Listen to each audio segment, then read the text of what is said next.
quorum present.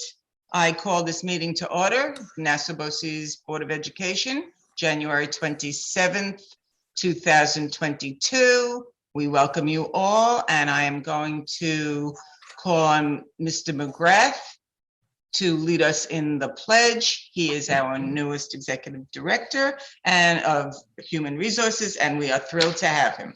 Mr. McGrath. Yes, thank you. I pledge allegiance to the flag of the United States of America, to the republic which it stands, one nation, under God, indivisible, with liberty, justice for all. As long as we don't have to sing. Okay, as I say, welcome all. Our first order of business will be the budget presentation with the Budget Review Committee. I would like to thank all who have joined us and have helped us with our budget. I plan to read their names, and we absolutely appreciate all your hard work, all your interest, and all your positive suggestions.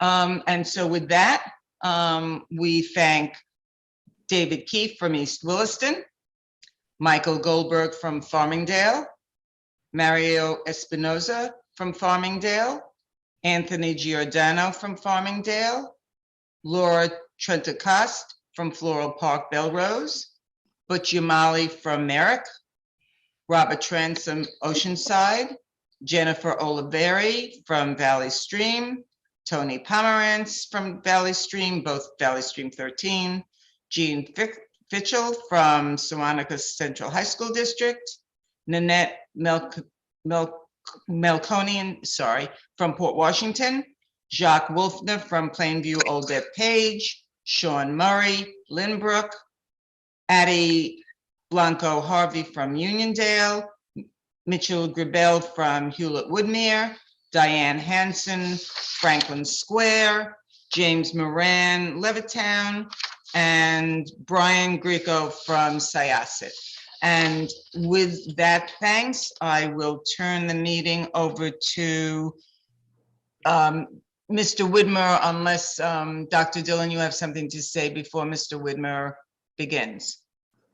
I too would like to thank and appreciate all those who worked on the Budget Advisory Committee. It's great work. Someone wants to get in.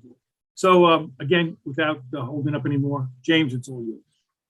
Thank you, Dr. Dillon. Thank you, President Bergstrom, and thank you again to the Budget Review Committee for the attention and the hard work that goes into reviewing these budgets with us. It is truly appreciated.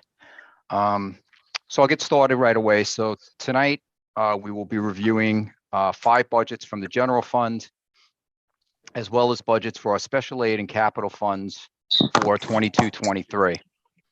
As part of the Batch 2 handout, we have included the executive summary, which shows the proposed tuition rates for our career and technical education programs at Barry Tech, GC Tech, and Long Island High School for the Arts, and for our special education programs. We also included a new summary report showing the budgets presented and the amounts that will be reported to the State Education Department as our official budget after removing internal revenue.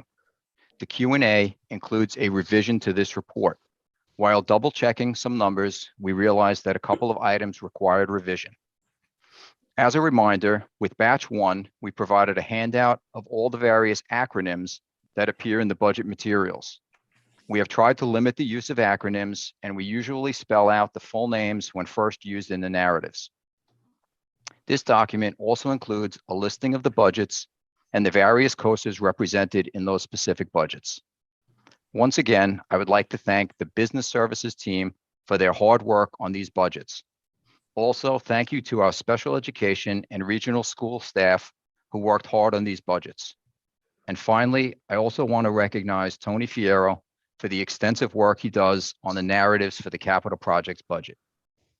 So without further ado, we'll get started with the special education budget.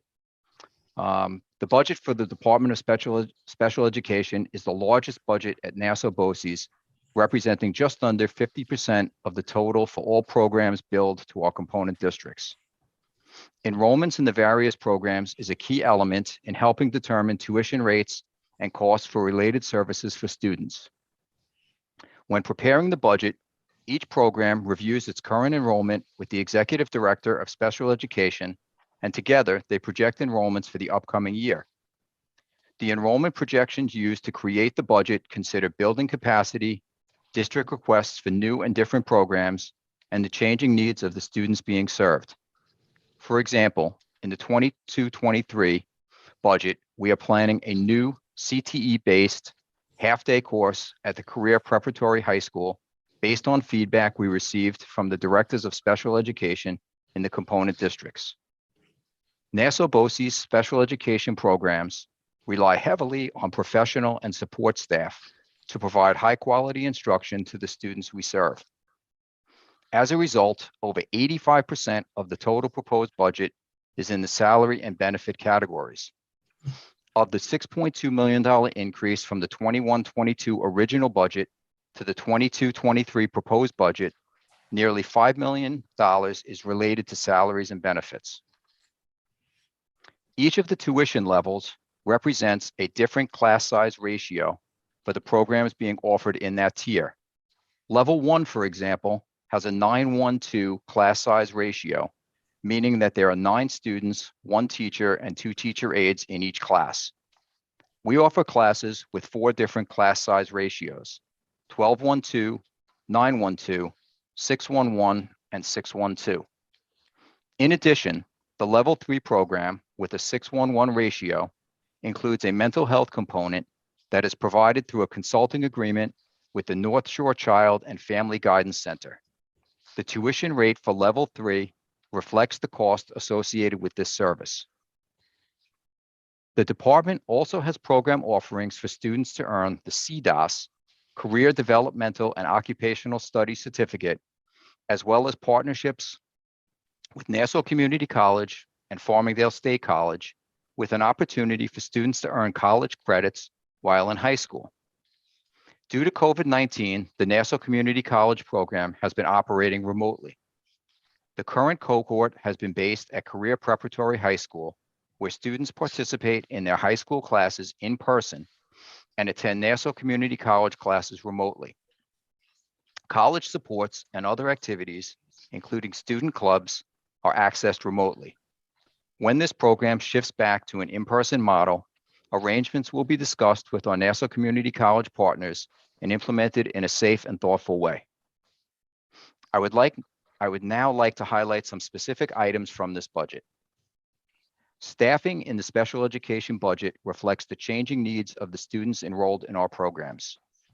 The proposed staffing in the 21-22 budget presented last year reflected conservative enrollment projections, a large number of vacancies due to retirements, and projected cutbacks in district requests for services like one-to-one aides, which some districts removed during the initial period of the pandemic in early 2020. Actual enrollment in 21-22 has exceeded projections, as has the level of related services requested for students. As a result, the department has been adding staff throughout this school year.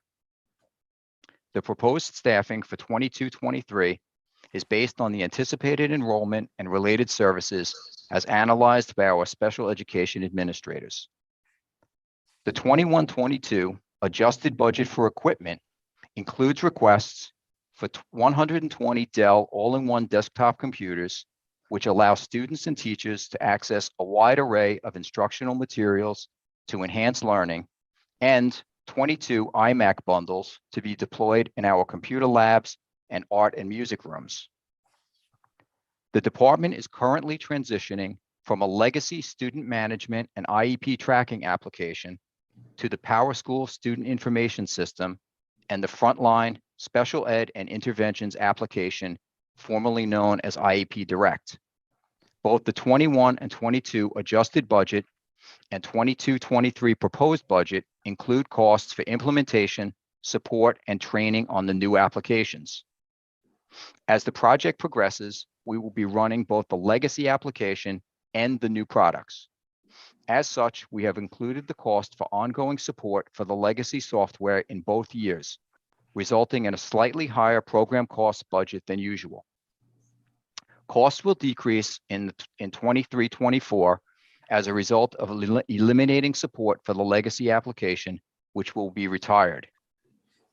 The insurance expense for 2021, shown on page 5 of the budget document, is much lower than the current year adjusted budget and the proposed budget for 22-23 due to a large refund that the agency received from the state insurance fund. The refund was based on the lower workers' comp rate applied for the 19-20 fourth quarter while staff were working remotely. Special education, as the largest program, received a significant credit to the expense recorded for 2021. The contract professional and technical services budget category includes the cost for the North Shore Child and Family Guidance Mental Health Services for 27 classes and 162 students, and the Horse Ability Program, whose mission is to improve the lives of individuals with special needs through equine facilitated interactions. This program is part of the curriculum for students in our Career Prep High School and the Seaman Neck Middle School. The payments to other BOCES and districts budget category has increased in 21-22, reflecting a change in the lease at the Stokes Elementary School in Island Trees from a cluster lease to a classroom lease. The facilities rental budget in batch 1 had an offsetting decrease reflecting this change. Susan? You're muted.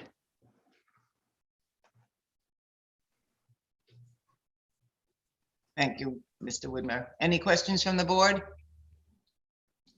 Any questions from the committee? Mr. Wolfner? Yeah, I noticed that we have budgeted for a number of Dell computers and also for iMac. Why can't we just settle on one type of computer like the Dell computers? So, James, I can jump. Oh. yeah, go ahead, Susan. That's fine. Thank you, Susan. Okay, great. So when we're using the different types of computers, the Dell computers are the ones that are going to be desktop computers that are in the classroom that students and staff are using. The Mac that we're talking about go into our labs. So it's our music and our art labs. So that is more compatible with the Mac applications. We do things such as GarageBand and things like applications like that that work more effectively on the MacBooks as opposed to on the Dell top. So that's the difference. Thank you. You're welcome. Any other questions? Mr. Mr. Keefe. Keefe. Oh, and then Mr. Wynick. Sorry, Mr. Wynick, I didn't see you. Okay. Mr. Keefe? I'm going first. Yeah. Mr. I tried to follow what you said on the insurance. I'm looking on page 5. What numbers am I comparing? Because they look pretty close to me. So if you look at the leftmost column for the insurance, you'll see 2021 actual. correct. You'll see Okay. 1.8 million, Yeah, 1799, right. right? And then for the adjusted 21-22 is 2.3, and for 22-23 is 2.5. So the big difference between the 1.8 and the 2.3 this year is that refund that I described from workers' comp that came in. It was related to 19-20 activities, but we actually got the refund from the state insurance fund in 2021, and we applied it against the expenses as we close the books for 2021. The increases in the 21-22 and 22-23 really relate more to the on nicer general liability insurance than they do to workers' comp, which has remained flat with PERMA. So that's Okay. those are the numbers. Top of your head, can you tell me the 7.3 increase? I guess most of that is not workers' comp? Yeah, correct. It's definitely not workers' comp. It's not workers' comp. Okay, good. Thank you. You're welcome. Mr. Wynick? I don't have a question. I just have an editorial comment. You know, I go through this budget on special ed, and my eyeballs just pop out at the numbers, which are huge, and it's just amazing. But, and I'll try and be diplomatic, but I just want to congratulate administration and staff, because what we do here at Nassau BOCES is to give what every child needs. Obviously, we have the most difficult population that the districts really can't handle per se, and we have them. But we don't skimp on what the children need, whether it's psychological, whether it's equipment, whether it's staff, whether it's manpower. And obviously, these things are expensive. And when we look, across the state, across the country, there are so many children that are deprived of what they need because of the dollars. And we just don't do that here at Nassau BOCES. We give every child what they need to succeed to the most that they can. And I just want to thank the staff. As much as I'm upset about the numbers, and as a taxpayer, I don't like it. But as I say, the truth of the matter is we give the children what they deserve and what they need. And I just want to thank everybody. And when I go into the buildings and I look at the compassion and the empathy and the staff working with the kids, it's just a wonderful thing. And I've really missed that for the past 2 years, not being able to go in the building and seeing firsthand what goes on. That's it. Thank you, Thank Mike. you, Mr. Wynick. Any other, Ms. Fitchell? Yeah, I was just wondering, we keep getting these large increases from NYSER, talking about insurance. Are we able to go outside of NYSER and look for another bid or something? Because a 13% increase on top of an 11% increase last year, it seems like it's. Yes, so Are they that's pricing themselves out of the market? Yeah, so it's a very good question, and we the board was kind enough to allow us to retain an insurance consultant over the last year who's helped us with all different kinds of things. First of which was the workers' comp, where the increase that we were looking at from the state insurance fund was astronomical. It was over $1 million on a $3.5 million, $4 million policy. So we're working with the insurance consultant. He's looked at some other things. We expect that for the next go round, before the next renewal, we will have a recommendation from him on what might be available to us. NYSER is obviously the biggest player in the school insurance arena, and it's been a successful relationship for us over the years. But you're right, the numbers, and I have a spreadsheet going back to when I first started with the agency showing what we paid, in 2003, 2004, and the numbers just keep going up and up and up and up. We've had a couple of years where the increases were modest. The last couple of years, not so. So we are looking at it. I know when we did an audit by DiNapoli, we didn't use NYSER, we used an outside company. And because even though he wanted us to get more quotes or something, because NYSER was the thing, but NYSER was more expensive than the quotes we were presenting, but he didn't accept it because he wanted 3 or more quotes from 3 or more different companies, which they're actually hindering us as opposed to helping us make our ends meet. Right. I agree. That's it. Thank you. Okay. Mrs. Langsner?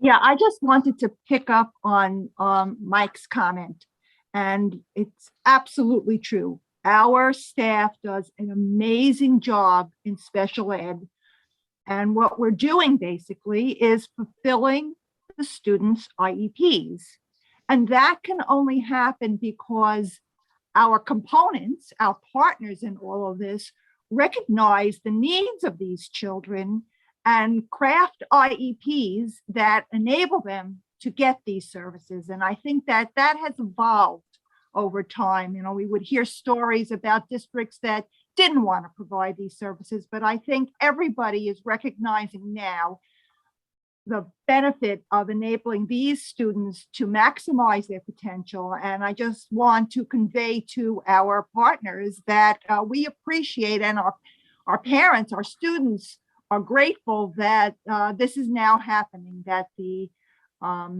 fulfillment of IEPs, the creation of IEPs doesn't limit what students need, and we are able to fulfill that for them.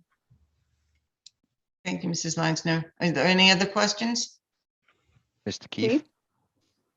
Yeah, I hate to beat the insurance to death, but we in East Williston belong to NYSERDA just like you do. We get I think it's quarterly pamphlet that they put out, the real fancy pamphlet. And I may be incorrect, but my recollection is as like a board of advisors or something, and they're all teachers or administrators, they're connected to a district. So if either you or me have some concerns with it, is there a way to I mean, people are always approaching me as a board member in East Williston. Is there a way to approach them? Do we have any in with them as to how this works? Because how are they even elected or bid onto this board?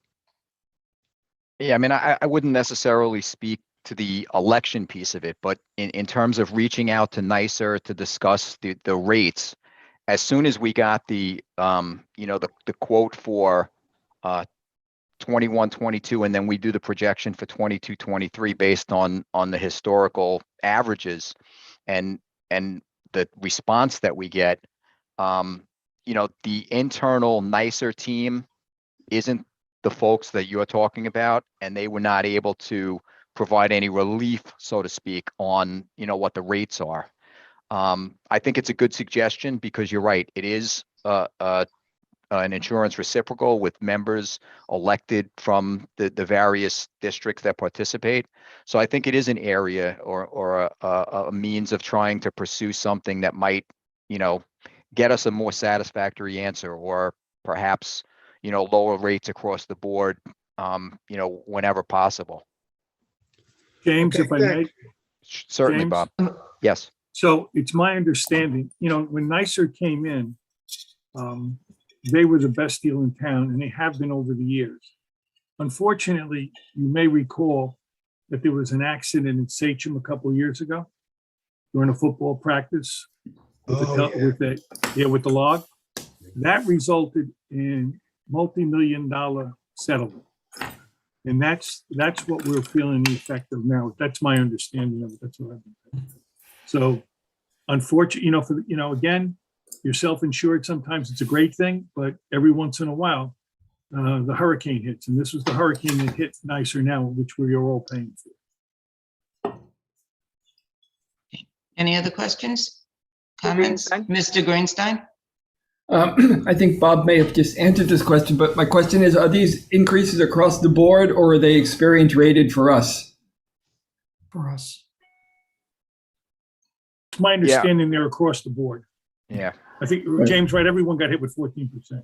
Yeah, it was pretty standard from what. So it's not like your car insurance. If you have an accident, you go up higher than the person who doesn't have an accident, sort of thing. It's just.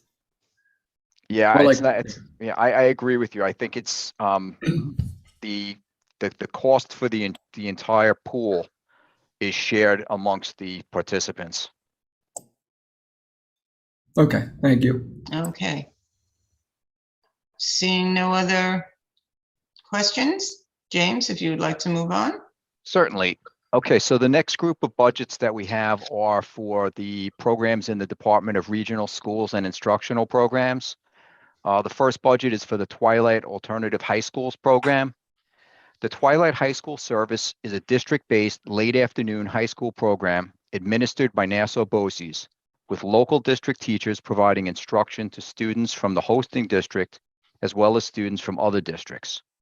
Districts pay for the actual cost of the teachers plus an administrative fee, which includes the Nassau BOCES principal and support from the Regional Schools and Instructional Programs Central Office staff. We currently have 12 hosting districts and 2 additional districts participating in the program, with approximately 550 students enrolled in 21-22. There's only one significant change in the budget for 22-23, and that is the inclusion of a shared guidance counselor supporting the program in the certified salary budget line. Thank you, Mr. Widmer. Questions? Seeing none, I'm hoping the other people on my other page have none, so. Okay, hearing nobody, Mr. Widner, if you would continue. Sure.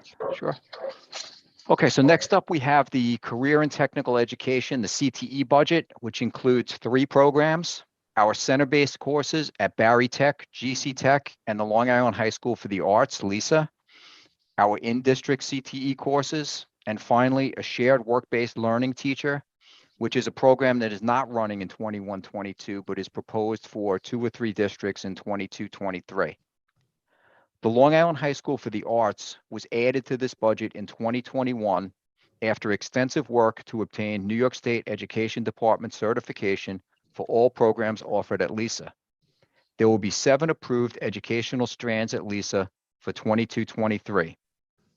They are expressive arts therapy, which combines psychology and the creative process to promote emotional growth and healing; game design; multimedia journalism, which is new for 22-23; performing arts; production and managerial arts; sonic arts, which is the creation of artistic and commercial works of sound; and visual and media arts. The career and technical education programs at Barry Tech and GC Tech bill participating districts based on a 3-year rolling average of enrollment measured each December. This billing methodology was implemented in 2014-15 to help stabilize enrollment and allows Nassau BOCES to better predict revenue for career and technical education. The number of students used for the 22-23 budget represents the average student enrollment for the regular and intensive skills programs from December 2019, 2020, and 2021 for Barry Tech and GC Tech. The actual enrollment at our Barry Tech and GC Tech programs in December 2021, which is now part of the 3-year average, was 1,521 students. This is below the 1,640 student average that was used for 21-22. The reduced enrollment means that the 3-year average for 22-23 will be 1,589, or 51 fewer students that will be billed to districts in 22-23. We believe that the pandemic has impacted overall CTE enrollment. So despite encouraging enrollment gains at LISA, the 21-22 total enrollment is lower than in prior years. For example, there were more than 1,670 students attending Barry Tech and GC Tech in both 18-19 and 19-20 before the onset of the pandemic. Using the 3-year average is a double-edged sword. When enrollment is increasing, we bill for fewer students than are attending, which is less than ideal. When enrollment is decreasing, the number of programs and sections tends to remain the same, with the subsequent year's averages decreasing, thus reducing revenue. Students attending the Long Island High School for the Arts are billed using a similar model, with each district's 3-year average representing a base enrollment for which districts are billed. To encourage sustained enrollment at LISA, discounts are provided when districts enroll more students than their base enrollment. In-district CTE is offered for a flat fee per course and offers the same curriculum as Barry Tech. The classes are taught by teachers who are shared between the district-based programs and Barry Tech or GC Tech. The proposed courses for 22-23 include automotive technology, barbering technician, culinary arts, medical administrative assistant, medical assisting, nurse assisting, police science and EMT. We expect to run 15 classes in 6 districts in 22-23. The decrease in certified salaries in the certified salaries budget line for 21-22 is due to a reduction in staffing, as the shared work-based learning teacher position is currently vacant as the program is not running this year. The proposed certified staffing for 22-23 includes several new positions, including 4 0.5 FTE teachers to cover new in-district CTE classes, a 0.5 FTE science teacher required by SED guidelines for GC Tech, and an additional police science/criminal justice teacher at GC Tech to cover student enrollment. There are currently several open classified positions in this budget, which will be filled through the balance of the year or in 22-23 as candidates are identified. Additionally, the 22-23 budget includes additional clerical support at LISA and a total of 4 new teacher aides for LISA and the in-district CTE programs. The equipment budget for 22-23 includes approximately $558,000 of technical equipment used for student instruction. We are proposing that these purchases be made utilizing the agency's CTE equipment reserve, which currently stands at $1.7 million. In addition, based on our initial financial projections for 21-22 and an immediate need to address certain deficiencies, we have advanced the purchase of some equipment to the current school year. Among these items are instructional computers for Barry Tech and LISA to upgrade old machines. The current computers are not capable of running the software applications used by students. Other items requiring immediate replacement are for health and safety reasons, including the reptile enclosure at Barry Tech and the 2-post lift in the automotive program at GC Tech. The supplies and materials budget line includes instructional mobile devices and workstations that cost less than $1,000 per unit, and consumable items like cosmetology, HVAC, and construction supplies. The adjusted budget for 21-22 includes instructional computers for GC Tech, replacing units that no longer serve the needs of the program. These computers were inherited when Nassau BOCES assumed responsibility for the GC Tech program in 2019 and are at least 7 years old. The service contracts budget line under program costs includes the costs for using 15 horses at the North Shore Equestrian Center.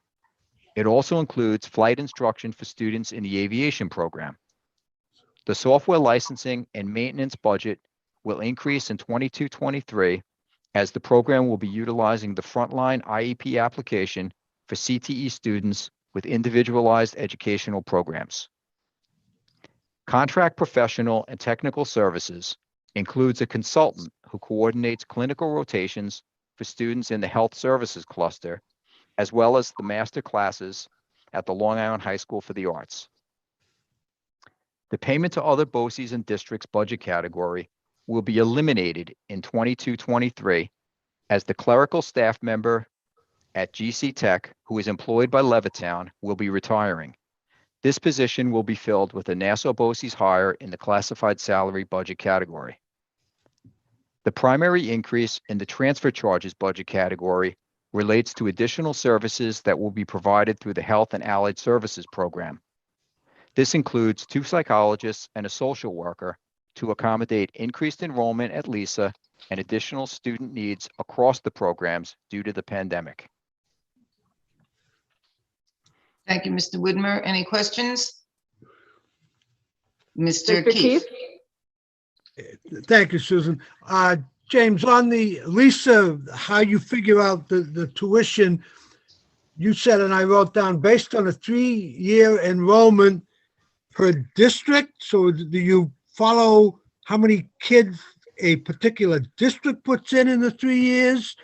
And if so, what do you do with the years that the district has none?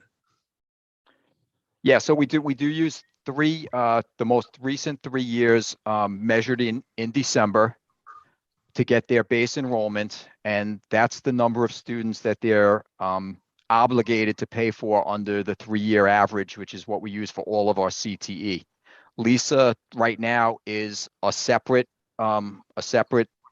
calculation, primarily because the enrollment had been very low in the past and had increased this year. Ultimately, we want to combine it with the Barry Tech and GC Tech numbers, but it is based on each of the districts' 3-year average to get that base enrollment. And in the case where a district may have sent 0 students in the prior year, or if they had sent, say, 3 students 2 years ago 0 students a year ago and 0 students this year. If they're trending with the 0, we try to work something out with them so that they don't have to pay for the 1 student that would be their base. We've had a couple of requests like that, but generally the districts understand the 3-year rolling average that we use for CTE and operate within that construct. Okay, thank you. You're welcome. Any other questions? Seeing none, Mr. Widmer? Okay, so next up we have the other regional programs and services budget, which covers 2 programs that directly support students. The first program in this budget is the Regional Summer School Program. This program operated remotely during the summer of 2020, and a few districts continued with that model for the summer of 2021. However, most districts returned to in-person summer school in 2021. Participation, which had decreased by 8 districts and 12,000 students in the summer of 2020, rebounded nicely in 2021. Despite cancellation of the August Regents exams, the program served 20,000 students from 35 districts this past summer. We expect the program to remain a popular choice for component districts and anticipate even greater participation when a normal Regents exam schedule resumes. In this service, district teachers are employed by Nassau BOCES for their work in the summer school program, like the Twilight High School teachers that we discussed earlier. Nassau BOCES program administrators, working closely with human resources, manage the hiring process for hundreds of administrators, teachers, and support staff working throughout the county. Central administration costs are shared by participating districts, and all summer workers are paid through the Nassau BOCES payroll system. The second budget in this cluster is the Parent-Child Home and Staff Development Program, which provides staff training on topics related to parenting, safe schools, social and emotional development, and educating the homeless.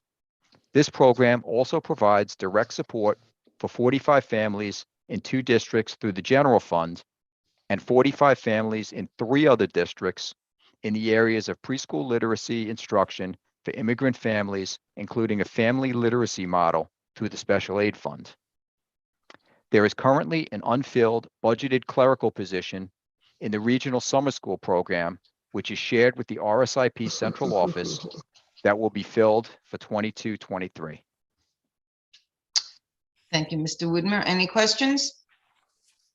Mrs. Langsner? You're on. Yeah, thank you. For the regional summer school, the 5 districts that ran through a remote platform last summer, what's our guess or what's our plan to continue with that kind of model? Judy? Thanks, James. Good afternoon or good evening, I should say. Our plan actually is to try and get Hicksville, Lawrence, Mineola, Uniondale, and West Hempstead to come back to an in-person program for the summer. The online program works for some students in the summertime, those that are on AAU basketball traveling teams, kids that are away at camps. So we've talked about running an online summer school through Nassau BOCES for all students that want to be remote, so that a student from Hicksville, a student from Long Beach, a student from Westbury, if they are unable to attend summer school in person for whatever reason, that they would be able to do an online program. We have found that doing credit recovery this way, these past 2 summers has really helped students quite a bit. And we would be looking to do that for the near future as long as it continues to work well. That's great, because that would also be helpful for students who have to work during the summer or want to work during the summer or want to Absolutely. do an internship or something, that would preclude them from being there during the day, at a regular time in a regular place. Absolutely. Yes. And we didn't really think about that before the pandemic. Online education has always been something that BOCES has tried to lead in the forefront. And starting way back many years ago with the Nassau BOCES virtual school, predates a lot of things. But it never really took off until the pandemic. And we saw that we were able to really provide that instruction and support for students virtually. It's not for everyone. Students really have to be self-motivated and have to be disciplined in order to sign on and do the work and so forth. But for kids that are traveling or vacationing or working or doing an internship, it definitely is an option that we want to continue to give them. Terrific. Thanks. Sure. Any other questions? Seeing none. Mr. Woodmer? Okay, so the final budget for regional schools and instructional programs is the RSIP central office budget. And this budget covers the cost of management for all programs under the RSIP banner. The overall staffing proposed in the RSIP central office budget for 22-23 is slightly higher due to the proposed addition of clerical support assigned to this budget. While many clerical support functions are assigned directly to the programs in RSIP, the central office has been operating with a reduced clerical staff since 2021. The additional support is needed to better serve its programs and to meet expanding NYSED reporting requirements. The RSIP central office budget is allocated to the general fund programs it manages based on the size of budget, and it also charges the Adult Learning Center and Adult CTE for a fee for the support it provides to those programs. Any questions? Mr. Woodmer? Okay, we're on to the special aid fund. The special aid fund budget provides a comprehensive look at the programs accounted for in our special aid fund, totaling approximately $24 million. The report groups the programs into 4 categories: federal, state, and local grants, tuition and fee-based programs, donation-funded activities, and hybrid programs. There are 6 major programs included in the 35 activities shown in the report: special education preschool, extended year special education, employment preparation education or EPI, adult career and technical education, summer transportation, and Perkins 4, the career and technical education grants. These 6 programs account for nearly $18.1 million or 75% of the total special aid fund budget. However, we were fortunate to add 4 new grants totaling $1.6 million in initial funding since last year's budget was presented. One thing that I would like to point out about the special aid fund budget is that some programs have new funding each year they are renewed, like Perkins, the out-of-school youth grants, and the hearing services infant program. Other programs may have a single receipt of revenue, and the programs provide the required services over a defined time frame. The pre-K technical assistance grants fall into this category. Unused funds are rolled over from year to year, but no new funding comes after the initial amount is awarded unless a new round of funding is approved and we are selected as a recipient. Okay. Questions? Mr. Mike. Wynick? First, I certainly want to thank James, for this entire section. Years ago, we never got this. And all of the grants were like, I don't want to say hidden, but the board never saw all the millions of dollars that we were getting, how they were being spent.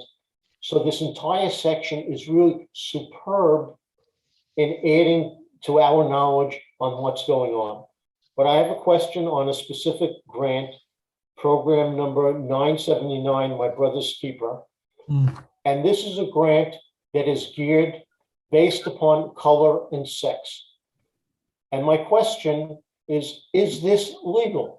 Can we accept money based upon specific things like that?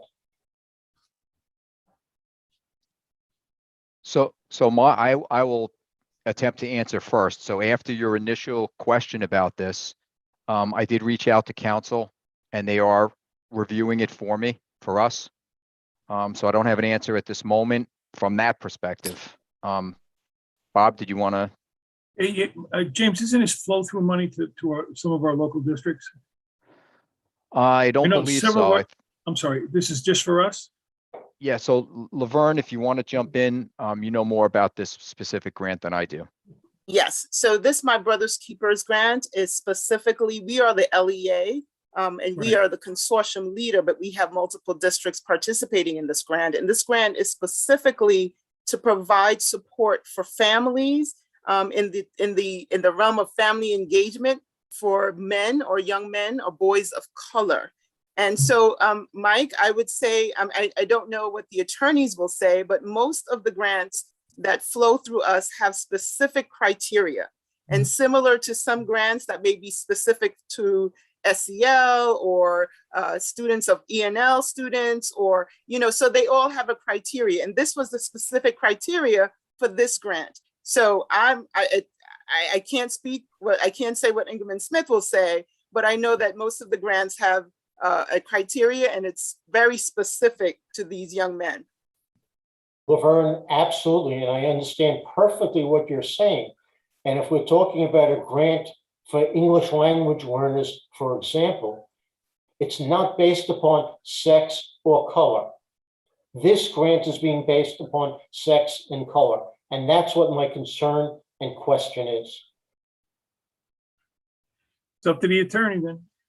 Yeah, and the second part, James, as I said, this chart is wonderful, but if we can add another column in the future on where this money is coming from, because it's very interesting to see that this money was coming from state ed, Right. But I'd like to know who's sending it and if there are ulterior motives or anything else like that.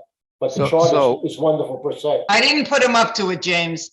So Mrs. Bergstrom discussed this with me, and I recalled when she mentioned it that it was a request last year that we forgot to implement. We had discussed it after the budget meeting last year, and when we were working on the chart this year, we just didn't remember to put in the source, but we will do it for next year. We already started updating it. I don't remember what I did yesterday, on what we said last year. But Thanks for backing me up, Mike. Mrs. Langsner. Yeah, I'm not an attorney, and I certainly don't play one on TV. But my understanding of My Brother's Keeper is that it is sanctioned by and actually may even operate through New York State Ed. So as far as it being permissible, I would think that if that's the originator of the group or whatever, however it's structured, it would be permissible if state ed is doing it. Incorrect. I'm not an attorney, but just because state ed is doing it doesn't mean that it's legal, moral, ethical, or anything else. Ed told us to wear masks, then they told us not to wear masks. I'm moving right along here. Excuse me. Are there any other questions? Mr. Greenstein. Before we go on, one sec, Mrs. Nolan, can we add this to the items pending list so we don't forget about it? Okay. Absolutely. Mr. Greenstein. I just like to comment on one thing that Mike said. He said it's okay to do ENL students, but that's actually discriminating on national origin. So that is also a protected class. So basically, if this thing holds true, we basically can't get any money for anything because are we discriminating against? There are so many different ways that this would go. Can we have scholarships for students who do well? We're discriminating against the students who don't do well, et cetera, and it becomes we'd have to cut off all of our grants and all of our funding. These are new times and new. And you can't you can't have one thing without the other. You open up a door, you accept the responsibility. Any other questions? Seeing none, Mr. Whitmer. Okay, so the last budget in this year's presentation is for the capital fund. Included in the budget materials are the narratives that I mentioned before that Tony Fierro does such a great job on. And these narratives describe the projects and the status of the work And we also include a spreadsheet showing the financial picture for these projects in the budget materials. We use a combination of program requests and our building condition survey to establish the list of proposed projects, which we then present to the board and the budget review committee. The newly proposed projects are generally funded through a combination of money from the surplus, which is approved via board resolution, and a charge to our component districts through the capital projects budget, which we reviewed in batch 1. And that was, again, 2.7 million for Rosemary Kennedy renovation projects. There are 10 newly proposed projects this year, including several upgrades at the Long Island High School for the Arts, which will improve existing instructional spaces, renovate the theater, and add a new building in the courtyard with a multi-purpose room and a connection between buildings A and C. In addition to the LISA projects, we are proposing a parking lot expansion at Carmen Road and a series of building and site renovations at the Rosemary Kennedy Center, which may include a building addition to better serve our component districts and their students attending our programs. As a note, Nassau BOCES files for building aid with the state aid unit of NYSED on behalf of our component school districts. Projects impacting educational spaces generate building aid, which is included as part of each district's annual BOCES aid calculation. Okay, questions? Mr. Wynick. First of all, I want to thank James and Tony. This entire section was phenomenal. And once again, this is a perfect example of things that a number of years ago, were so sparse and lacking of information and detail. But this section was fantastic with the way everything was spelled out. But the only question that I do have was that on page 1, it says $318,000 in donations to fund projects. This is sort of new to me. Where are we getting, $300,000? Who's donating that? Why, etc. So the $318,000 is actually the money that I had reserved from the original Billy Joel Foundation money, the 1.5 million. Over the years, we spent like 1.18 million. We still had $318,000 left. And because we were doing all of these renovations, we were recommending these projects at LISA, including the theater renovation, which is something that had been discussed at that time in the original go-round, how the theater needed improvements.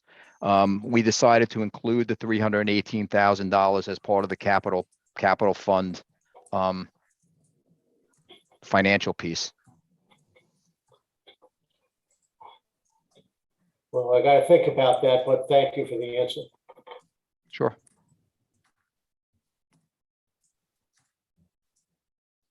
Mr. Keefe? You're muted, and Susan, you were muted as well. Thank you, Mr. Widmer. Sure. I just want to make sure I understand how this works. The last paragraph on page 1, we're funding it through a charge of 2.7 million to our component districts. That's all 56 of us, I assume. Correct. In addition, we're proposing a transfer from the agency surplus and then the fund that Mike talked about.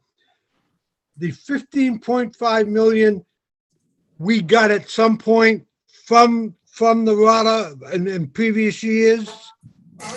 So the 15.5 million is part of the surplus from all of our operations from 2021. Each year when we close the books, we have revenue less expenses. We have a surplus number. God willing, we have a surplus number. And each year we give back approximately 45% of the surplus to the component districts. This has been pretty consistent over the last 4 or 5 years. We allocate some to capital. We build up our reserves with some of the money. Those are really pretty much the 3 sources: capital, reserve allocation, and capital projects. Okay, so what I can safely say, I won't say this, but I can make the assumption that what we would do in our district is we would have to pay our share of the 2.7 million. That's correct. That's good. Okay, thank you. Yep, you got it.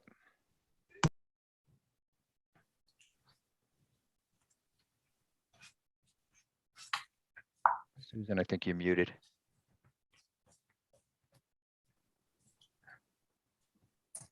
Susan, you're muted.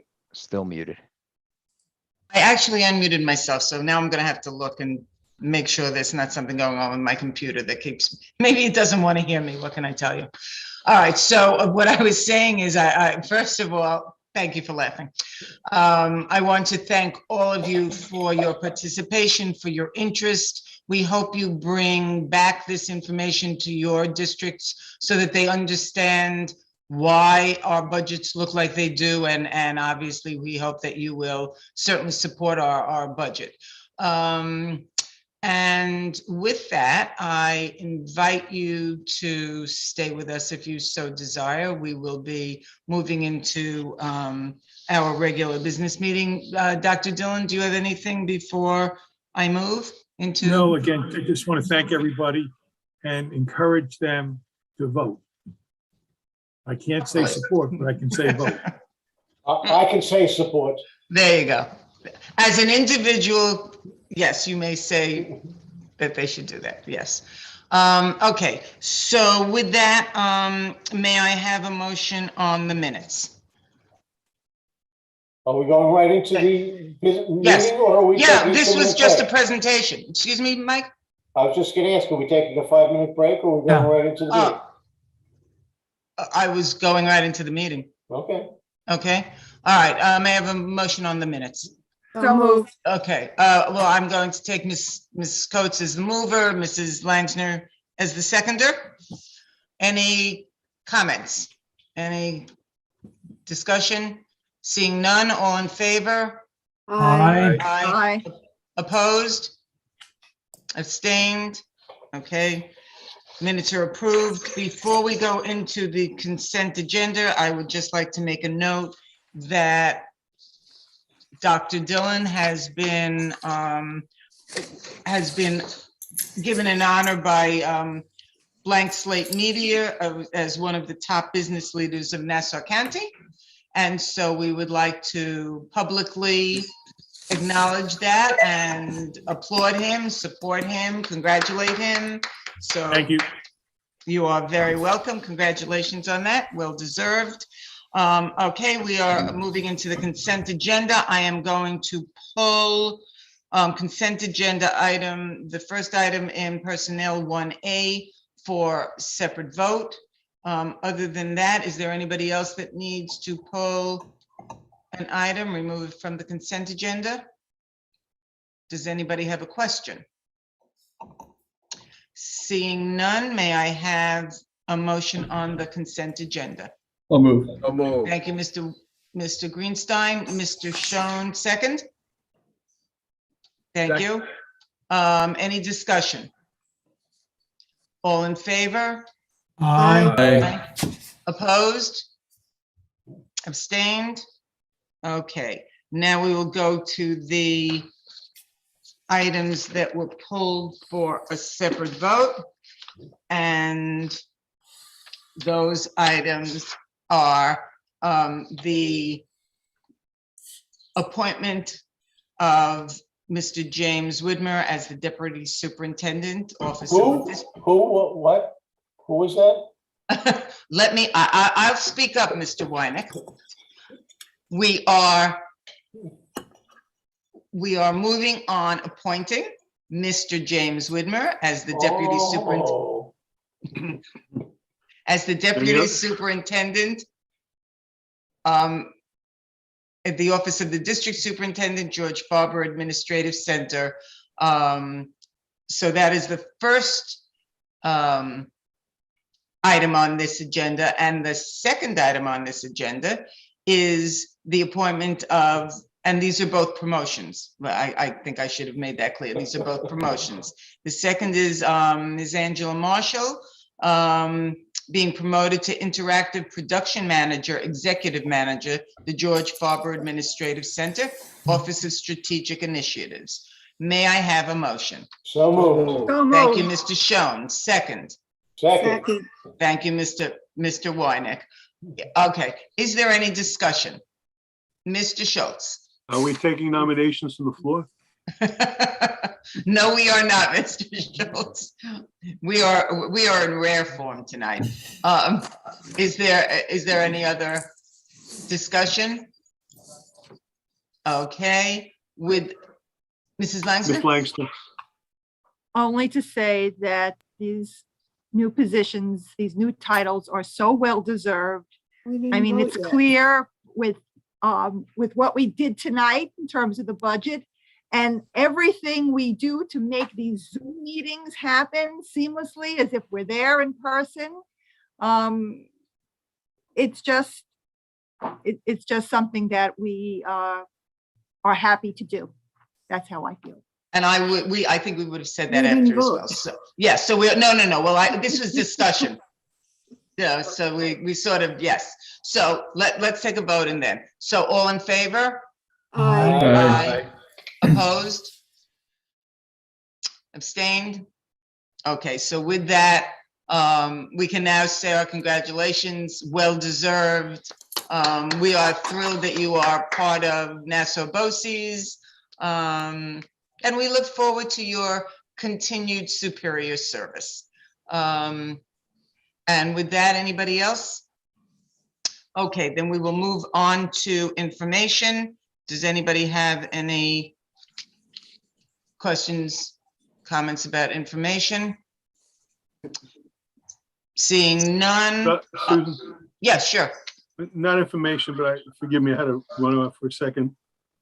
I just wanted to note, we got a wonderful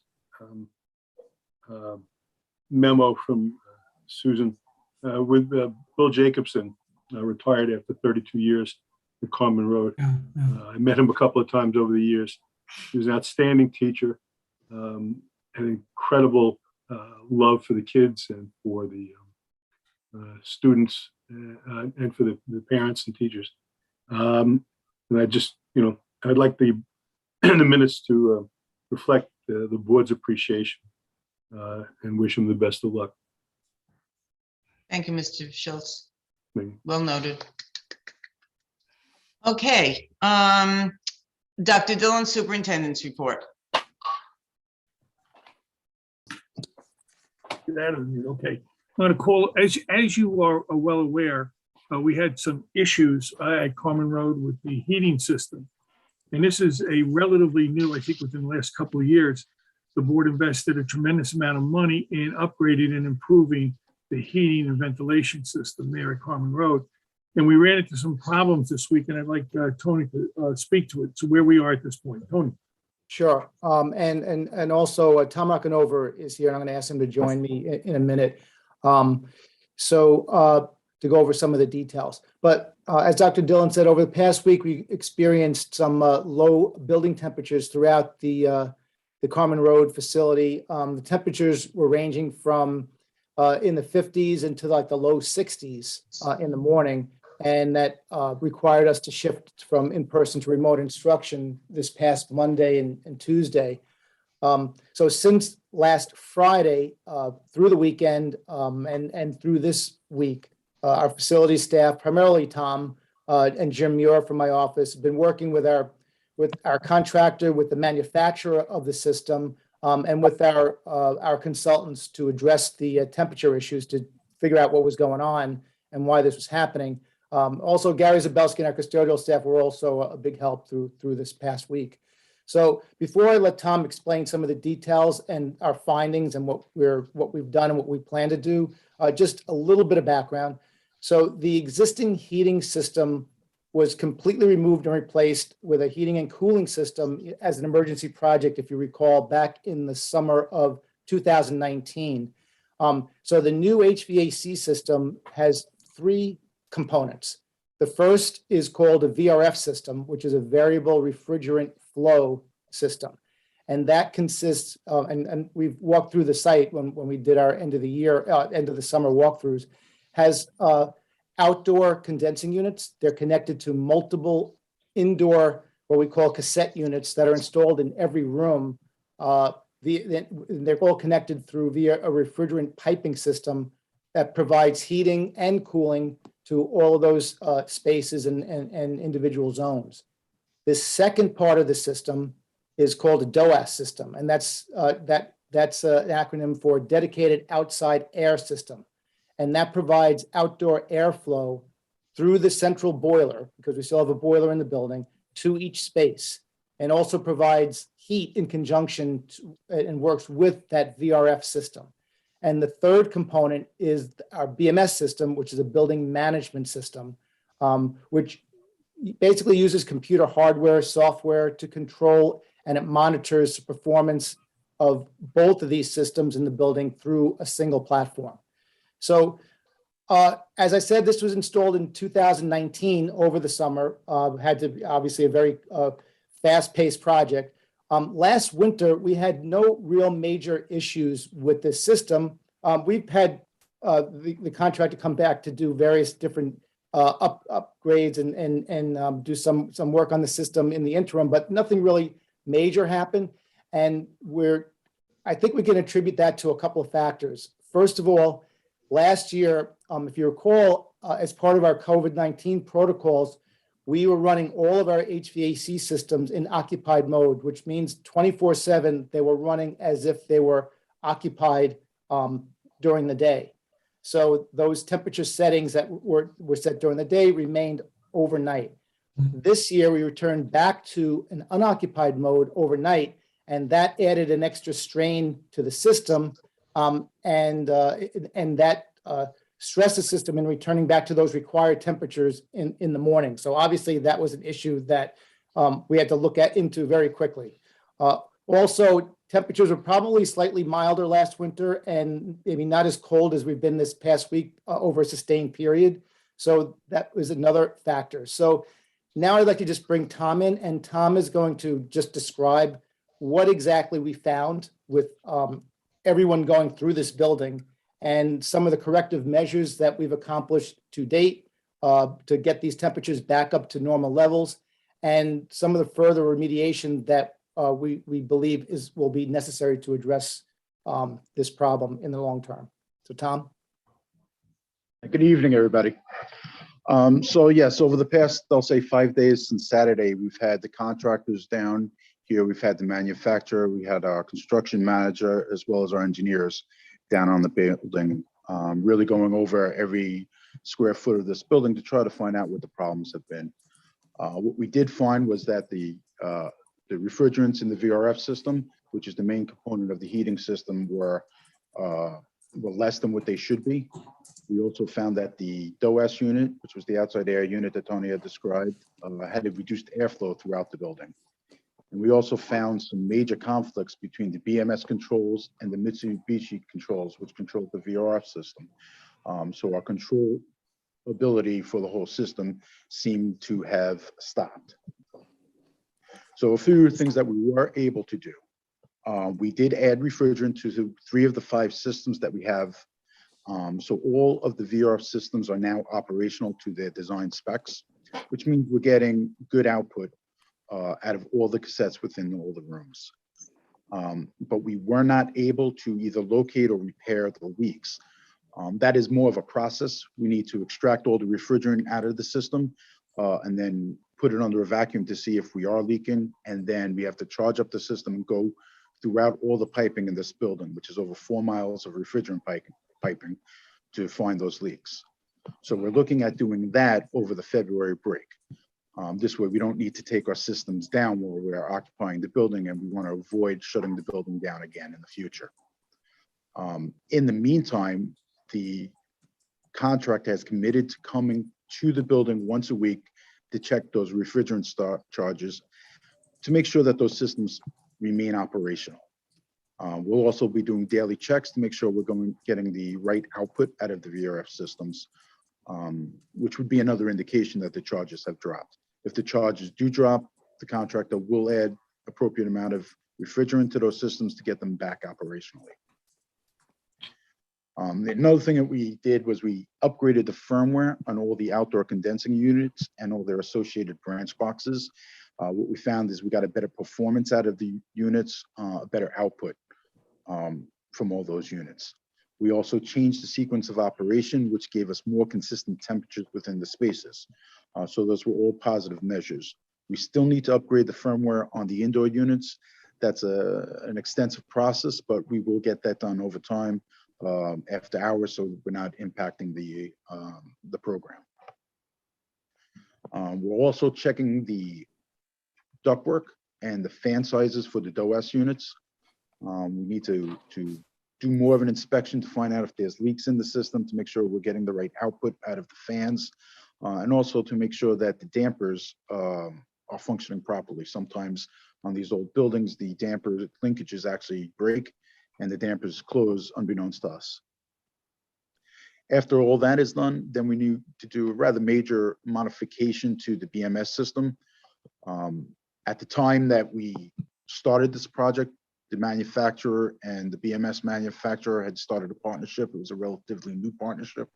It's now been 3 years old, and the software that they're using now is more seamless and more integrating than what we used in the past. A lot of in the past, there was a custom program that was necessary to be done. So this enhancement should make both the VRF and the BMS integration a lot more seamless. Additionally, and outside the contract that we have, we've noticed that there's quite a number of areas in the attic that needs installation, needs better installation. So we'll be looking at that over the course of time and adding installation as necessary. We're hoping that with all these measures, we'll be able to maintain the building and get better enhanced control. Currently, the building's been maintaining basically 71 to 74 degrees in most places and has been staying stable. So we're able to maintain that. Where we run into a problem if we start setting the building into a night setback. But we're confident that even with the colder weather that we've been experiencing, that we'll be able to maintain temperature. Thank you. Thank you, Tom. So that's where we are right now. It's obviously still a work in progress. We're still there. And we are getting good cooperation from all of the parties involved that need to be involved. And they're there on a daily Tony, I think basis. Michael has a question. Yeah. Yep. Is this at any cost to us? At this point, there is no cost to us. There's been no mention of any cost to us. And you know, I would say that if we're repairing items that were just installed, being the course of events, I wouldn't expect to pay anything.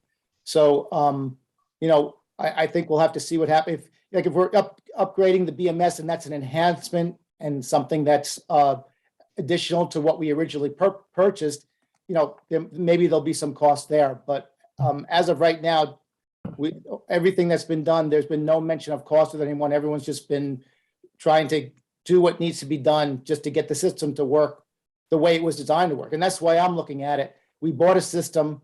It's supposed to work. It's supposed to provide heat and cooling at a certain temperature. And that's, to me, that's what we bought. And I wouldn't expect to pay more money at this point to get to that point. That's why I asked the question. So more to come. I'll give further reports, obviously, as we move ahead. Thank you. Mr. Schoen and then Ms. Langsner. Mr. Schoen? Yeah, I was down in Washington on Monday, and as I was walking, I saw a portable heat unit from a rental company.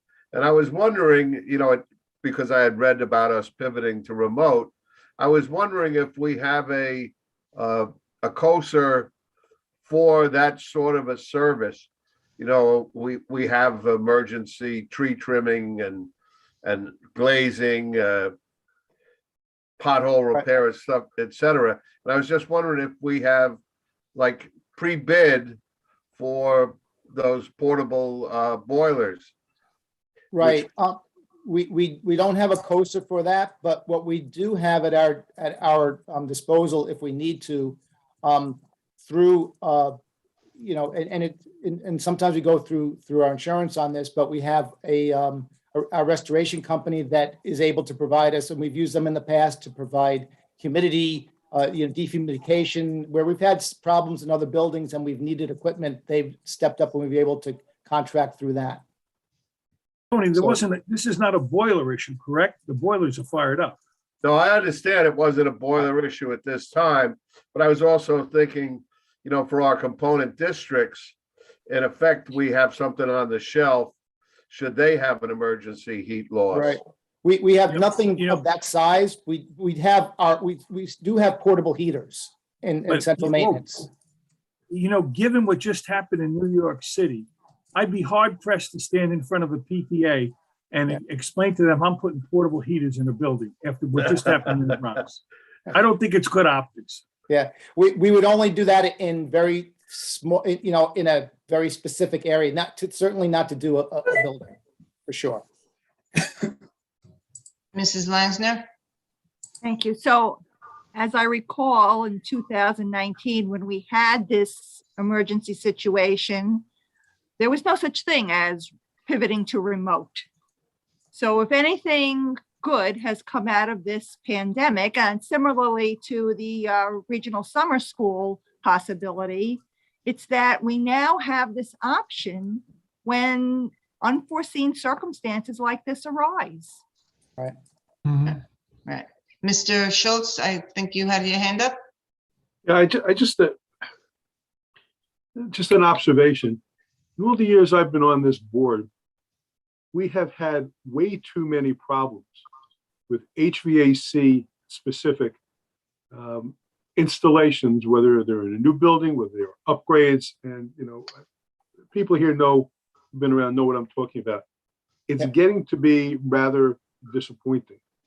And I think we need to do some kind of internal review as to quality control, whether it be by a general contractor, whether it be internal, somewhere or other, whether, and I'm not an HVAC guy, but, I've been around long enough to know that you have punch lists and things have to work and somebody has to inspect it during the period of installation. Somebody has to be able to operate it afterwards before we start making payments. To me, it gets out of hand after a while. And it's causes problems in terms of cost, causes problems in terms of disruption of schools. And I really think it's time that we sat down and had a real discussion about what's going on. And there have been several really big problems that we've had over the years that, one system didn't allow the other system to work, or they both worked at the same time, or they didn't work at all. I mean, we can go through each one of them at a time, but it would probably take too long. So I think somewhere along the line, we need to find out why this is happening.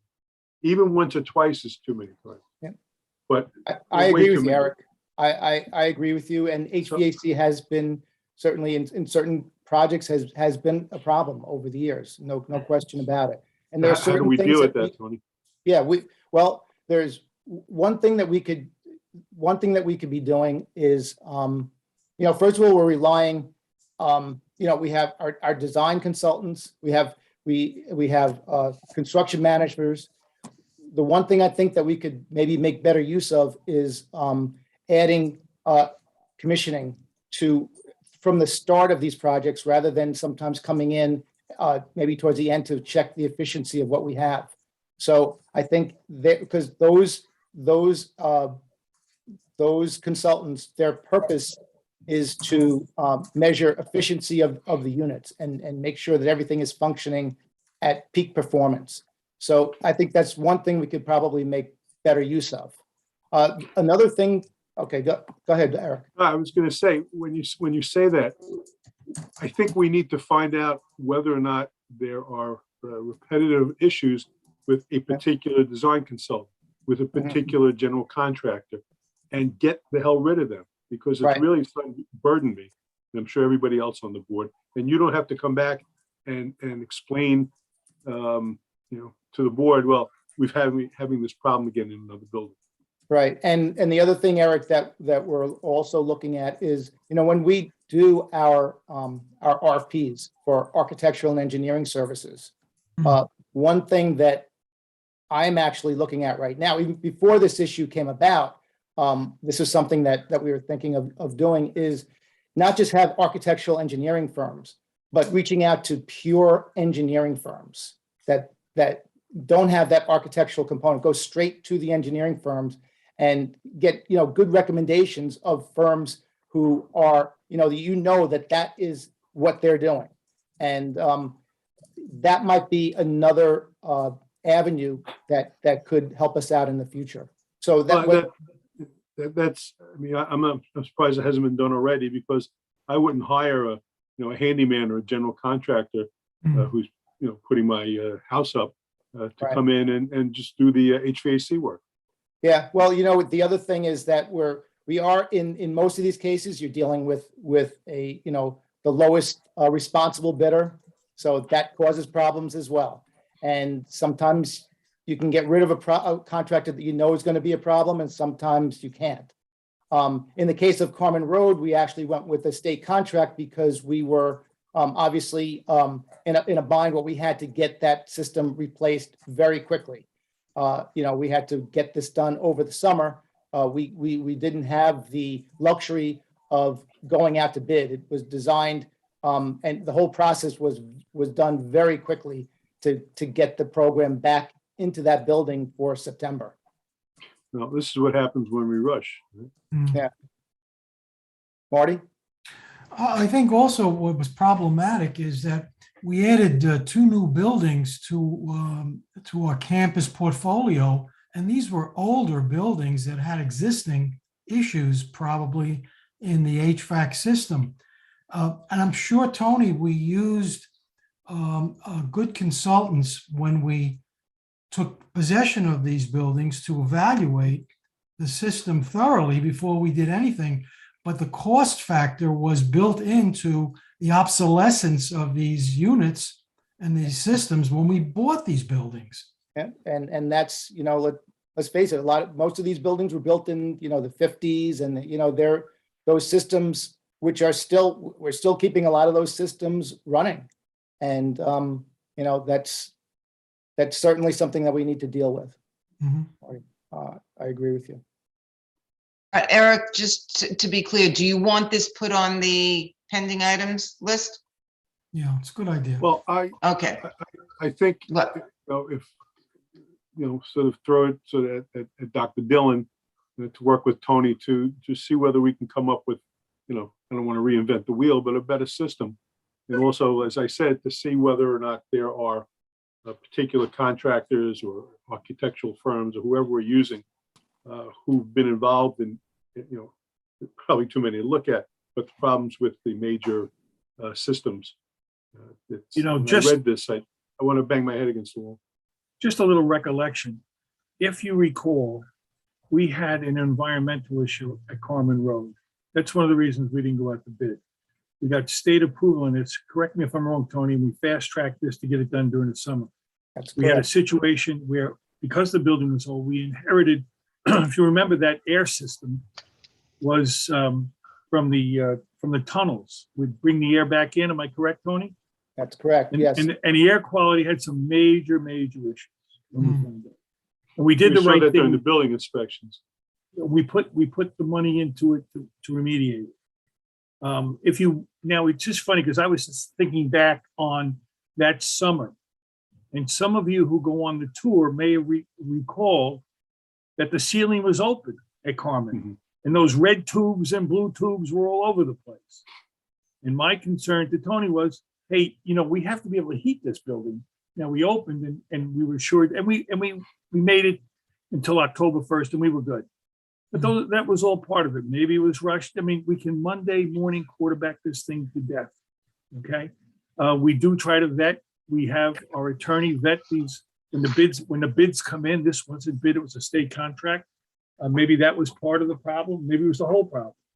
But we do, and we have one of the best construction attorneys around to vet these things. Everyone knows Marianne Sadowski, and she's a pit bull when it comes to this thing. On this one here, I don't know if we had it because of the state contract. But this was fast tracked, and maybe we'll learn from it. Okay, and we'll try to do it. We'll try to be more observant before we fast track. And we'll see where these guys are to make good now. So that's all I have to say about it. Anybody else? Okay, I want everyone, okay, now I'm going to switch gears. We're going to talk about something positive. We're going to talk about something that we kind of relates to what we talk. What? Just a good night. Oh, I know it's past your bedtime, but hang with me for a while, Eric. Hang with me. You know, we talked about the great things that we do in special ed. Well, we're embarking on something that an initiative that I think is equally as good and just as important as what we do in special ed. And it's a two-prong approach. Now, Angela, whatever you throw up, I'll talk to, okay? Whatever flyer you put up there. And we're about to do this here. Okay, there it is there. All means all. And as you know, since I've been here, we've been trying to have students have the opportunity to apply to BOCES. In many cases, they're thwarted at the district level. So what we've done here is that we know that our kids need a level playing field. And we can't have a two-tiered system, those who have the opportunity for CTE and those who don't. Now, I've been listening for the last week or so. All our elected officials have talked about CTE, CTE, CTE. So we're taking a look here at launching this initiative. As you know, we have a bill in the Assembly and in the Senate. We have sign on from our local Democratic senators. We also have from the Assembly, we have out in Eastern Long Island, Freddie Thiel and Steve Engelbright, as well as New York City legislators. And we're in the process now of working with industry partners, those who help us out both at Barry Tech and GC Tech. We're going to launch something. The board, if we can pull this off, will be invited hopefully Friday the 11th over at Lipinski. We're working with our other partners who deal with labor. We're very concerned about their pipeline for future workers, and they want to work with us. So it's starting to build momentum now. This is something that really, really is important. All means all, not just a few, but everyone means all. We put this together, and thanks, I believe Judy Hines had a lot to do with this, as well as others, but I want to thank her. And we're really trying here to make this work. That's the first part. Can we do the second part? Okay. As you probably have heard, those who've gone to the BOCES meetings at the convention at NISBA, we've been trying to increase the aid for the CTE teacher. Right now, the aid is capped at the salary of $30,000. Yeah. So we did some digging. James did some digging. Angela did some digging, and working with some of the other BOCES, the average salary is about $67,000. If we were to have that as a base for the aid, it would be a tremendous amount of money increased. And we took a look here at East Meadow, and putting this into the formula, it puts a lot of money back into the district. Money that could be used to pay for additional students coming to CTE. So we're not just presenting a problem, we're also a challenge. We're also presenting a solution. And we're very happy about that. And we're very encouraged by it. So there's more to come with this. You guys will get the flyers tomorrow, but we've been really working very hard. I want to thank Angela Communications, other BOCES that have started to step it up. This has been a problem. And, you know, when I met with Freddie Thiel and Steve Engelbright, they were unaware that children, young children, or, you know, teenagers were being denied the opportunity to pursue a career. You know, and, you know, we need plumbers, we need electricians, we need good carpenters, we need people who can do HVAC, right, Eric? We know that now. So we're really pushing this right now. And again, you guys are going to get the information. Hopefully we get enough interest. We'll do that breakfast on the 11th, and we're pushing it real hard. So that's where we are with that. And that concludes my presentation on a positive note. Yes, Eric. You're muted. You're muted. That may be good. Thank you. I was just weighing in at this point. You know, I had touched about it earlier when we spoke. When you have to speak to the East End legislators, it frustrates me because I think our colleagues in Suffolk should be doing that. And I think it's probably a time to have, you know, a discussion with them, to tell them, hey, listen, we're doing this, join us because it's going to work to your benefit. Yeah, you know, Eric, I needed an assembly person that was a Democrat. Freddie Thiel's an independent, but votes with the Democrats. I didn't have any. I mean, I have support. We have tremendous support from our assembly people here in Nassau County. And that's great. The bad news is pretty much all Republicans. And some are on the committee and some aren't. But a guy like Ed Ra, Judy Griffin, they're all supportive. Melissa's supportive. So and like I said, John Brooks helped write it. Dave McDonough actually put the first draft together and gave it to John Brooks. We had a meeting at Farber. It's not often I get the both parties to sit down at a table, and we had a great breakfast. I mean, we had a little lunch, and these guys exchanged, and it was great to see people working together from both parties. And again, one assembly, one senator, but they're all into this. I mean, you could have guys that used to like Gafkin and Chuck Laval, not Laval, Chuck Levine. Levine. Signed on. He signed on for it. So I mean, we have there, and as I mentioned, we do have some people from New York City. So we're trying to get as broad a representation as possible. Angela, did I leave anything out? I just want to say one of the reasons we went with the sponsors that we went with is because they were on the education committee. So that may be the reason it doesn't line up exactly, because we're looking for ed committee people to get it out of committee. Yeah. And I think one of the biggest groups that right now we have their support is New York State PTA. They're very encouraged about this. So, it's very important that, moms get behind this and dads get behind this. It can be helpful. So more to come with it. So Mrs. Coates. This is a discussion that I think a lot of parents and communities are having now.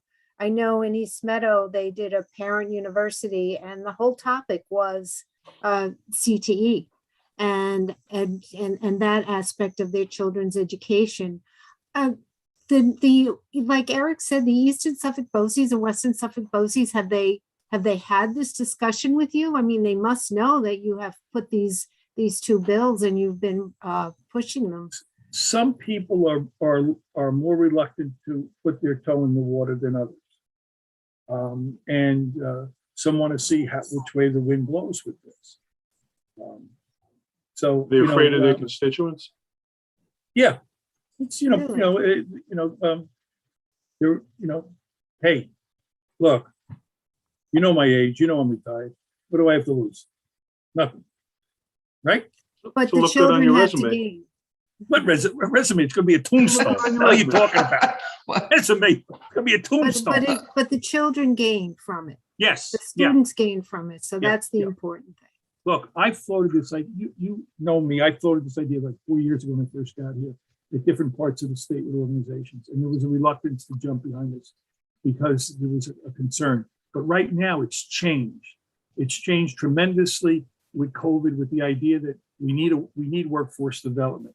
We work with Tom Swazi, and he's been very supportive. Again, now he's going for something else right now, but at the federal level, he's been great. And our labor leaders. Now, just to bring this into perspective, Michael Durso's in a Republican Assembly person. He's a graduate at GC Tech. Okay, his dad is in charge of the AFL-CIO on Long Island. So I'm going to have breakfast with John. I'm going to talk about how he can reach out to other parts of the state. They were not happy when they hear that kids are being denied the opportunity. Again, it's a two-tiered system, those who have and those who don't. And one of the things we have always said about BOCES, no matter what your address is, no matter what your zip code is, you come into our buildings, you're treated the same. And we have great teachers. We have great programs, great opportunity, all the support in the world. Let's make it work. So that's what we're doing there. So, and in addition, we have Town of Oyster Bay, Joe Saladino, another BOCES graduate. So, it's there. It's, again, the stigma of working with your hands has got to stop. It's got to stop. Okay. And we owe it to these kids. They want it, fine. They want this and college. That's great. But let's not deny them the opportunity. Let's move this. So more to come. And I thank you for your support, and we'll keep you guys posted. And hopefully we thank you, Bob and Angela. Thank you. It's Angela. Yes. Okay. Hearing of citizens, Mrs. Nolan, anybody? None. Okay. Then we will move on to old business. Are there any board reports? Mr. Wynick? Just on old business, I guess. Last Friday, we had the Long Island Association breakfast, which in all honesty, I've never been a big supporter of in the past couple of years. But I was there on Friday with Dr. Dillon and B.A. Schoen and a few administrators.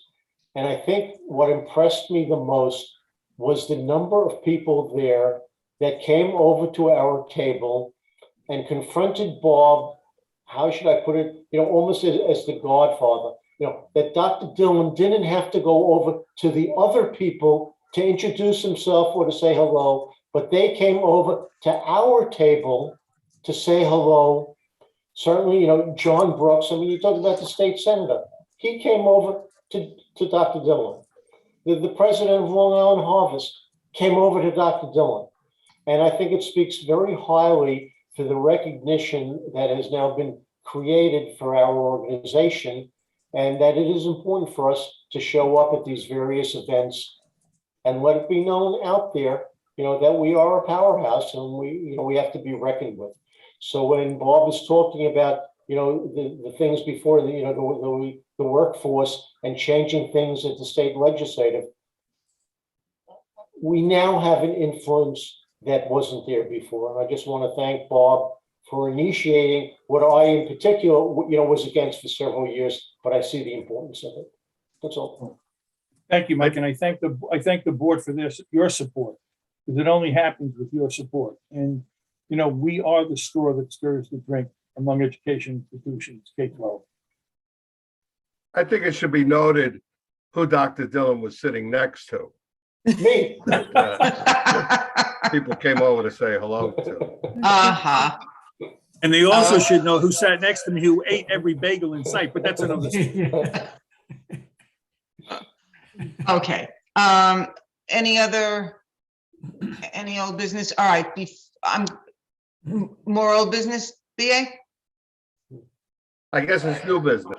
All right. So then hold that for a moment, because before I go on to board member reports and new business so that it doesn't get lost, I think that there was a feeling that we needed a resolution in order to purchase the table for the ceremony that's honoring Bob. So I am going to propose this resolution. If it needs amending, you will do so. So I am asking for a motion on the resolution that says a resolution to approve the purchase of a table for the dinner held by Blank Slate Media honoring Dr. Dillon as a top business leader of Nassau County. So moved. Thank you. Second, I have, well, you know what? I'm going to BA move and Mike second. Whatever. Okay. Is there any discussion? Seeing none, all in favor? Aye. Aye. Opposed? Abstained? Okay, so motion passes. All right, so that we Thank you have very done much. that. You are more than welcome. Now, is there any new business from any board members? Mr. Schoen? Well, it's a report representing the New York State School Boards Association. I was in Washington last weekend. I left the breakfast and caught the train to Penn, to the new Moynihan, whatever it's called, and took Amtrak down to Washington for the National School Boards Association Equity Symposium. And the following that was one day, that was Saturday. Sunday and Monday was the NAI, the National Advocacy Institute.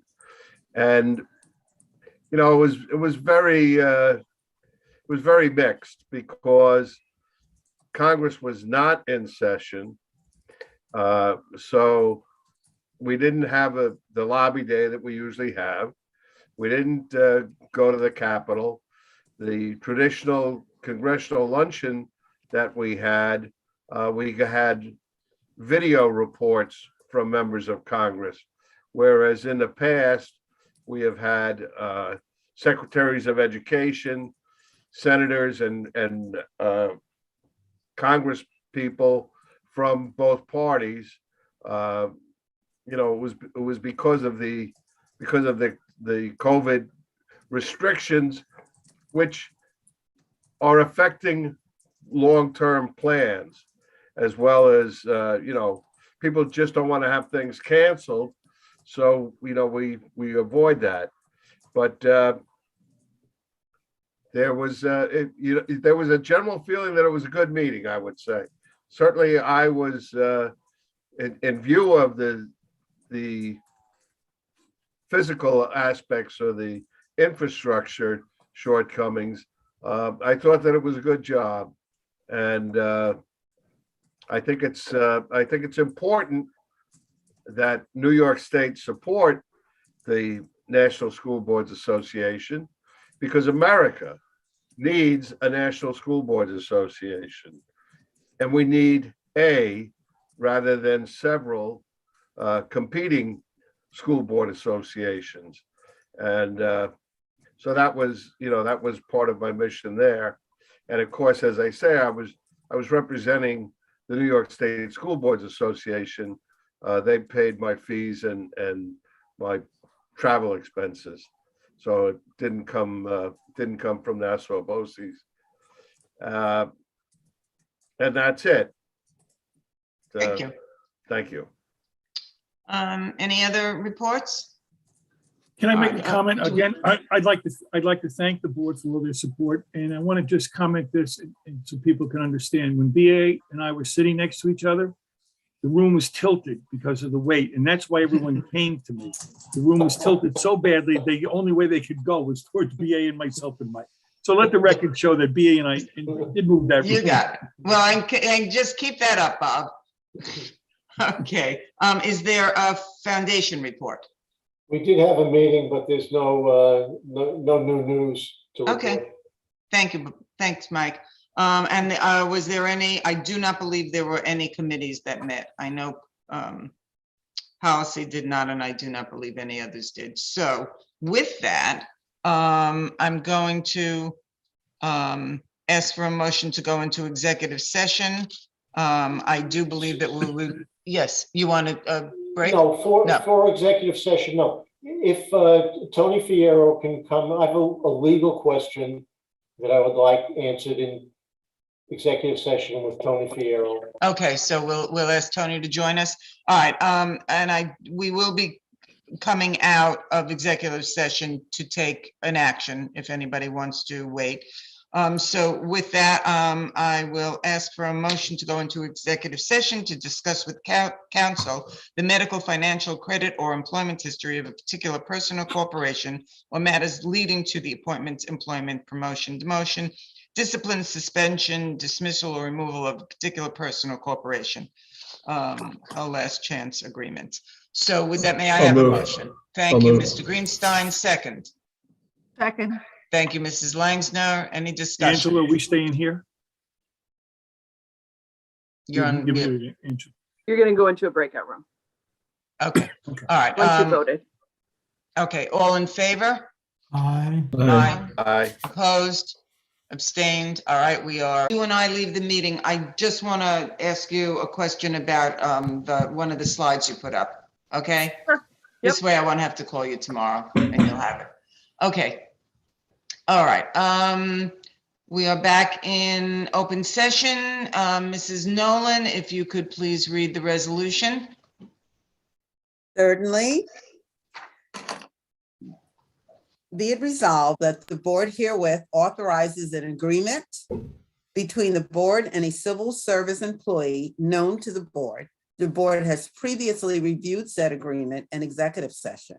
Be it further resolved that the board authorizes the board president and district superintendent to execute the agreement. And that is it. Okay, may I have a motion? So moved. Thank you, Mrs. Langsner. Second. Second. Thank you, Mr. Schoen. Any discussion? All in favor? Aye. Aye. Opposed? Abstained? Okay, if there is no further business of the board, may I have a motion to adjourn? So moved. One of many. Mrs. Coates, second. Second. Thank you, Mr. Greenstein. All in favor? Aye. Opposed? Abstained? Have a wonderful Snowy week.